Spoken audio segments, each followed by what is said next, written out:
السلام علیکم ورحمۃ اللہ وبرکاتہ۔ اس وقت میں آپ کے سامنے سورہ القیامہ کی آیات نمبر 31 سے لے کر 40 تک کا ترجمہ پیش کر رہا ہوں، فرام 31 اپ ٹو 40۔ سماعت فرمائیے۔ اعوذ باللہ من الشیطان الرجیم، بسم اللہ الرحمن الرحیم۔ مگر اس نے نہ سچ مانا اور نہ نماز پڑھی، بلکہ جھٹلایا اور پلٹ گیا، پھر اکڑتا ہوا اپنے گھر والوں کی طرف چل دیا۔ یہ روش تیرے لیے سزاوار ہے اور تجھی کو زیب دیتی ہے۔ ہاں، یہ روش تیرے لیے سزاوار ہے اور تجھی کو زیب دیتی ہے۔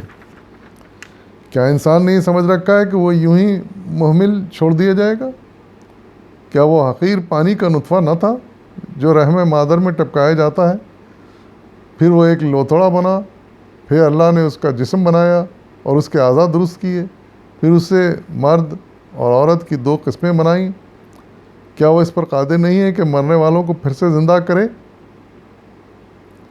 صدق اللہ العظیم۔ ان آیت میں سب سے پہلے تو اللہ تعالیٰ نے اس شخص کا ذکر کیا ہے جو حضور صلی اللہ علیہ وسلم کی دعوت سننے کے بعد، حضور صلی اللہ علیہ وسلم سے گفتگو کے بعد اس نے نہایت بیہودہ رویہ اختیار کیا اور بغیر پوری بات سنے وہ وہاں سے چلا گیا۔ یہ عام طور سے کفار مشرکین کا رویہ ہوا کرتا تھا حضور صلی اللہ علیہ وسلم کے ساتھ، کہ پہلے تو وہ جب حضور صلی اللہ علیہ وسلم دعوت شروع کرتے تو وہاں سے چلے جاتے، جیسے پہلے کی آیت میں آیا ہے، اور اگر وہاں ٹھہرتے بھی تو پھر آپ کا مذاق اڑاتے، آوازیں کستے۔ تو لیکن ان معاملات میں سب سے آگے ایک شخص تھا جس کا نام تفسیر میں بتایا مولانا نے اپنے حاشیہ نمبر 21 میں، کہ مجاہد، قتادہ اور ابن زید کا یہ کہنا ہے کہ یہ شخص ابو جہل تھا۔ یہ تو تاریخ گواہ ہے کہ اس کا نہایت ہی برا رویہ تھا، اس نے جسمانی تشدد تک حضور پر کیا، نہایت بیہودہ آدمی تھا۔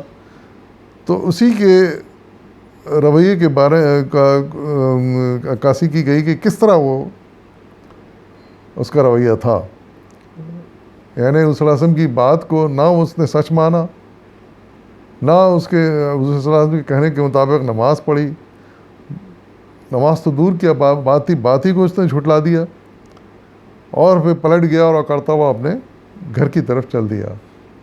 اب اندازہ لگائیے کہ پورا نقشہ کھینچ دیا گیا ہے کہ کتنا برا رویہ تھا۔ ایک نبی، اللہ کا نبی، ایک بھلائی کی بات کر رہا ہے، اس کو بجائے سننے کے، توجہ دینے کے، وہ اس طریقے سے منہ پھیر کے چل دے تو حضور صلی اللہ علیہ وسلم کو کتنا برا لگتا ہوگا، ہم اندازہ کر سکتے ہیں اس بات کا۔ اسی لیے اللہ تعالیٰ نے ارشاد فرمایا کہ یہ تیرے لیے سزاوار ہے، تجھی کو زیب دیتی ہے، یعنی تو انتہائی جاہل اور بدبخت آدمی ہے جو اس طرح کی حرکت کر سکتا ہے، تجھے ہی زیب دیتی ہے چیز۔ پھر کچھ سوال اللہ تعالیٰ نے انسان سے کیے ہیں جو بڑے اہم ہیں، غور طلب ہیں اور رہنما ہیں۔ پہلا سوال یہ کیا ہے کہ کیا انسان نہیں سمجھ رکھا ہے کہ وہ یوں ہی مہمل چھوڑ دی جائے گا، یعنی پیدا کر کے یوں ہی چھوڑ دیا جائے گا، جو چاہے کرتا پھرے، اور پھر اس کی کوئی جواب طلبی بھی نہ ہو؟ یہ ہرگز نہیں ہوگا۔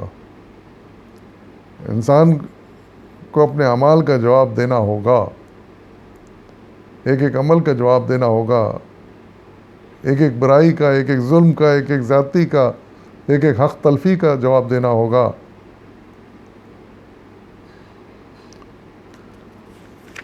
یہ سوال کر کے چھوڑ دیا گیا ہے۔ اب انسان سوچے کہ واقعی وہ کیا کیا غلط کام کر رہا ہے اور کتنا رویہ اس کا برا ہے، خدا کی طرف سے اس کا رویہ کتنا برا ہے۔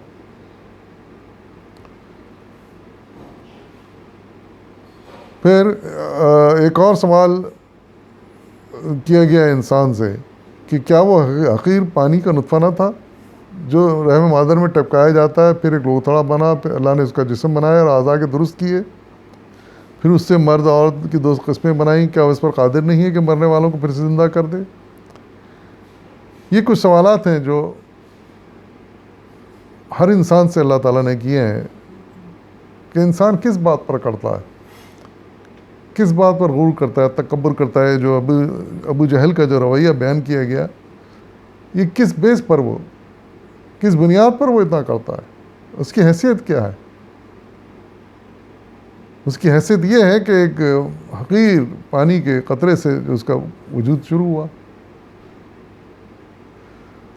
اور وہ پھر وہ حقیر پانی کے نطفے سے جب بچہ ٹھہرا تو وہ ایک لوتھڑی کی شکل میں ہوتا ہے، گوشت کا ایک لوتھڑا معمولی جو رحم مادر میں بنتا ہے. پھر اسی گوشت کے لوتھڑے میں وہ لوتھڑا تھوڑا بڑا ہوتا جاتا ہے، اس کے اندر پھر ہڈیاں بننا شروع ہوتی ہیں.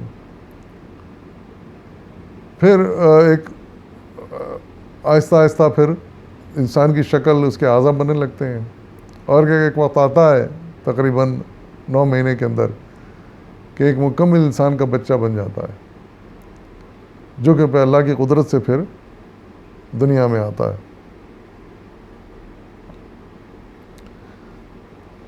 تو یہ صورتحال، یہ ساری انسان کے تخلیق کا سفر بیان کرنے کے بعد پھر ایک اور سوال کیا گیا ہے کہ مرد اور عورت 2 قسمیں بھی بنائی اللہ نے، کیا انسان نہیں دیکھتا؟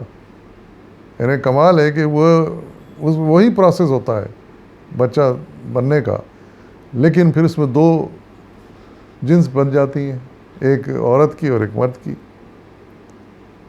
یہ بھی کیا قدرت سمجھنے کے لیے، اس کے قائل ہونے کے لیے کافی نہیں ہے. اور پھر ان سب چیزوں کے علاوہ جو انسان دیکھ رہا ہے، سمجھ رہا ہے دن رات جس سے سوقا ہے، پھر آدمی کیسے پھر اس حقیقت سے انکار کر سکتا ہے جو ہونے والی، آنے والی ہے؟ یعنی یہ حقیقتیں، یہ حیرت انگیز معجزے تو دنیا میں دن رات ہو رہے ہیں، جن کا انسان انکار نہیں کر سکتا. تو پھر آخر اس معجزے کا کیوں نہیں اقرار کر لیتا کہ انسان مرنے کے بعد پھر دوبارہ اٹھا جائے گا؟ یعنی جو قادر مطلق، جس نے سب کچھ اسٹیجز سے گزار کے انسان کی تخلیق کی، حیرت انگیز تخلیق کی، خود بخود سارا پروسیس ہوتا رہتا ہے شروع سے لے کے آخر تک. تو کیا وہ اس بات پر قادر نہیں ہو سکتا کہ اسی انسان کو دوبارہ اٹھا کے کھڑا کر دے؟ یہی سوال، اس طرح کے سوال ان آیات میں آئے ہیں، اور عقل مند انسان کی سوچ کے لیے بہت کافی ہیں. سمجھدار اور عقل مند انسان ان پر غور کر کے اللہ کی قدرت کا قائل ہوئے بغیر نہیں رہ سکتا. کوئی بدبخت کم عقل ہی ہوگا جو ان چیزوں کو دیکھتے ہوئے بھی، سمجھتے ہوئے بھی پھر بھی کہہ دے کہ نہیں یہ نہیں ہو سکتا. کم عقل انسان ہوگا. عقل مند اور سمجھدار انسان کبھی اس کا انکار نہیں کر سکتا کہ جس قدرت نے اربوں انسانوں کو بنایا ہو، بناتا چلا آ رہا ہو، اور حیرت انگیز اس کے لیے پروسیس بنا کے اس نے چھوڑ دیا، وہ قادر مطلق کیا اس پر قادر نہیں ہو سکتا کہ اسی انسان کو دوبارہ پیدا کر دے؟ وآخر دعوانا الحمدللہ رب العالمین.